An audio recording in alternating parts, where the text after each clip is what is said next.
बड़ा सिंपल सा आपका ये मॉडल है, डिफरेंट स्टेप्स में उसने उसको डिवाइड किया है। सबसे पहले जो है वो आ जाता है आपका स्टेप नंबर 1।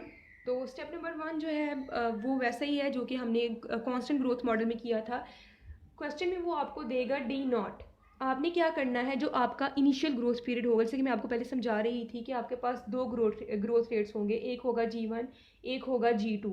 वो आपको न्यूमेरिकल में बताएगा कि फॉर एग्जांपल 1 से 3 सालों के लिए आपने ग्रोथ रेट 1 को यूज़ करना है और इससे ऑनवर्ड आपने जो है वो G2 को यूज़ करना है, और वो ऑनवर्ड जितने भी ईयर्स होंगे वो होगा इनिशियल ग्रोथ पीरियड से इन्फिनिटी तक के लिए। वेरिएबल ग्रोथ मॉडल बेसिकली आपने इन दोनों तरीकों को जो है इकट्ठा सॉल्व करना होता है। पहले जो 2 स्टेप्स होंगे वो आप इसको कैलकुलेट करेंगे, और जो आगे वाले 2 स्टेप्स होंगे आपने उसमें इनको यूज़ करना है।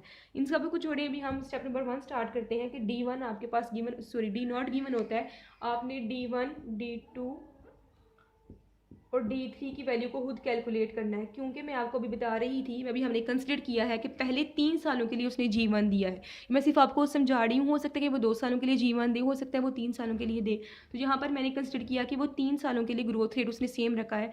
D नॉट हमारे पास गिवन होगा। स्टेप नंबर 1 में करना क्या होता है, आपने जो नेक्स्ट आने वाले ईयर्स हैं उनकी फ्यूचर वैल्यू को कैलकुलेट करना होता है, क्योंकि ना तो हमारे पास D1 है, ना ही D2 है, ना ही D3 है। कैलकुलेट कैसे करेंगे, simple, D not multiplied by 1 plus growth rate जो G1 है आपका रेज टू पावर n। इसमें आप क्या करेंगी, D not multiplied by 1 plus G1 raise to power n। यहाँ पे क्योंकि पहला साल है तो G1, यहाँ पे N1 आएगा, यहाँ पे N2 आएगा, और यहाँ पे आपका N3 आएगा। समझ आ गई? क्योंकि मैंने ये कंसिडर किया है कि आपके पास जो पहला जो G1 है वो आपने 3 सालों के लिए यूज़ करना है, मतलब 3 सालों के लिए आपका डिविडेंड जो है वो G1 से इंक्रीज़ करेगा। तो पहले स्टेप में आपने क्या करना है, इन सब की फ्यूचर वैल्यू कैलकुलेट करनी है। ये फ्यूचर वैल्यू का फॉर्मूला है ना, तो स्टेप 1 में आप क्या करेंगे, फ्यूचर वैल्यू को कैलकुलेट करेंगे। नेक्स्ट आ जाता है आपके पास स्टेप नंबर 2। ये दोनों में अगर आप इकट्ठा भी कर लें तो भी ठीक रहेगा, क्योंकि स्टेप नंबर 1 में आपने इन सब की वैल्यू कैलकुलेट किया जो कि आपको गिवन नहीं थी। फ्यूचर वैल्यू कैलकुलेट कर ली, इसको करेंगे तो आपके पास D1 आएगा, इसको करेंगे तो D2 की वैल्यू आएगी, इसको करेंगे तो D3 की वैल्यू आएगी।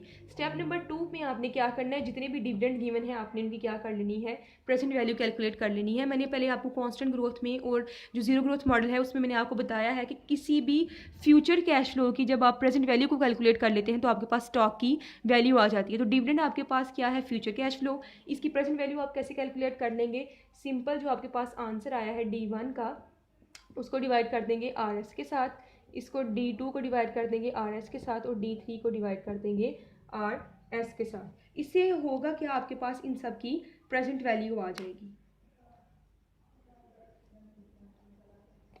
यहाँ पे हम ले लेंगे 1 plus RS raise to power 1, यहाँ पर हम लेंगे 1 plus RS raise to power 2, यहाँ पर ले लेंगे 1 plus RS raise to power 3।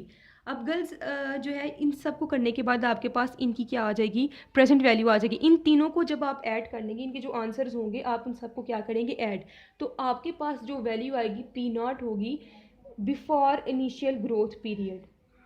समझ आ गई?